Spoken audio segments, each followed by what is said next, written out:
Hello friends, today I'm going to share a story when Kabir turned into a thief. Kabir was a simple, good natured Indian mystic poet and saint who lived in the 15th century in the ancient Indian city of Varanasi.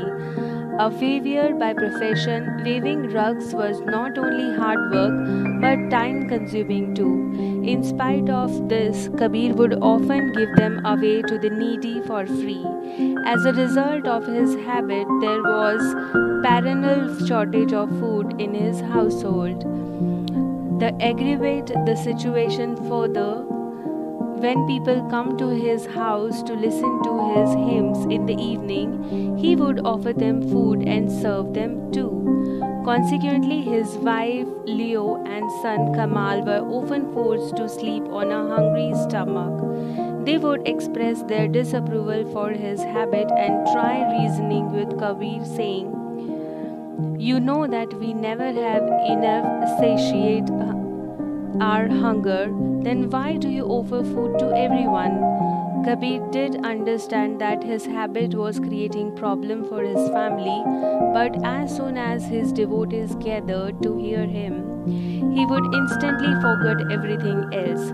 So it was hardly surprising when Kabir's incorrigible habit created a tense situation at home. One day, Kabir had just finished feeding his followers and they had left soon after eating. Just then, Kamal reached home, tired and hungry after a hard day's work. When he searched for something to eat and saw the empty vessels, he lost his patience. Seething with anger, he yelled at Kabir, "Father, if you don't get rid of your habit of feeding people, then we might have to start stealing to feed ourselves." As soon as Kabir heard this, he clapped his hand in excitement and exclaimed, "Wow, my dear son, this is such a wonderful idea. Why did you not think of this before?"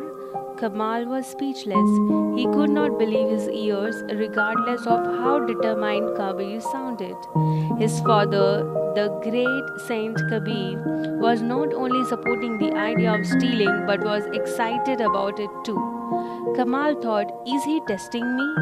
Is he thinking that I deeply regret having such a suggestion? Well, he does not know that I am quite serious about it, so why don't I make my intentions clear to him and also gauge his seriousness on this matter? Everything will be clear then." Looking straight into Kabir's eyes, he said, "Father, I am talking about stealing, not about singing hymns. Are you saying that you're ready to go out and steal with me?" Kabir replied, "Of course." Shocked by the eagerness of his father's tone, Kamal asked, "When?" Sounding very determined, Kabir casually replied, "What do you mean when? Right now? In fact, I just cannot wait to steal. I have never done it before and I am sure it is going to be an exciting experience." Kamal was eccentric boy, just like his father.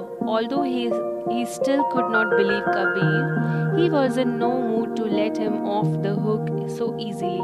He decided to take his father to steal something and watch him. Setting off on the mission, the father-son duo sauntered around the deserted lanes of Varanasi in the middle of the night until they stumbled upon a rich merchant granary. Leaning close, Kamal whispered in his father's ears, "Father, come, let us carry off 2 sacks of wheat from here." Kamal was sure that Kabir would now back out, but to his surprise, the Kabir was so eager to steal that even before he had finished speaking, Kabir had entered the granary and within no time he returned with a sack of wheat on his shoulders. Kamal was at his wits, unable to fathom his father's deviant behavior. He had spoken about stealing only in a fit of anger. He had absolutely no intention of walking on the wrong side of the law. But now he was left with no other option, so he reluctantly went inside the granary and quickly came out carrying another sack of wheat. But no sooner had they taken a few steps ahead than Kabir suddenly put his sack of wheat on ground and said, "Oh, we have made a mistake, Kamal. We forgot to inform the merchant that out of helplessness, God had came to the granary and has taken away 2 sacks of wheat God.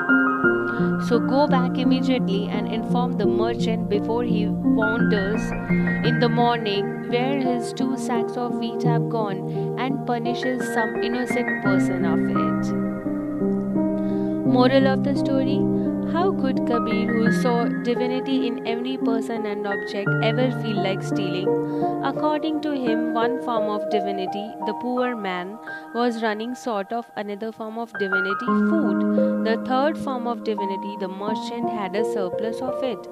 So one form of divinity was taking another form of divinity from a third form of divinity. All actions are immaculate in themselves. There is nothing good or bad about them at all. All that matters are a person's sentiments behind the action and his psychological maturity.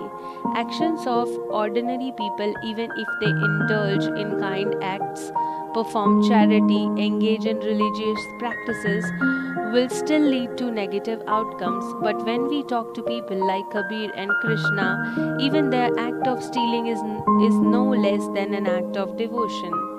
Therefore, if you want to fill your life with joy and happiness, then pay heed to your sentiments, not your actions. And similarly, focus on other people's sentiments, not on their actions. No action is ever right or wrong. It is only the sentiment hidden behind the action that determines whether it is right or wrong. Thank you.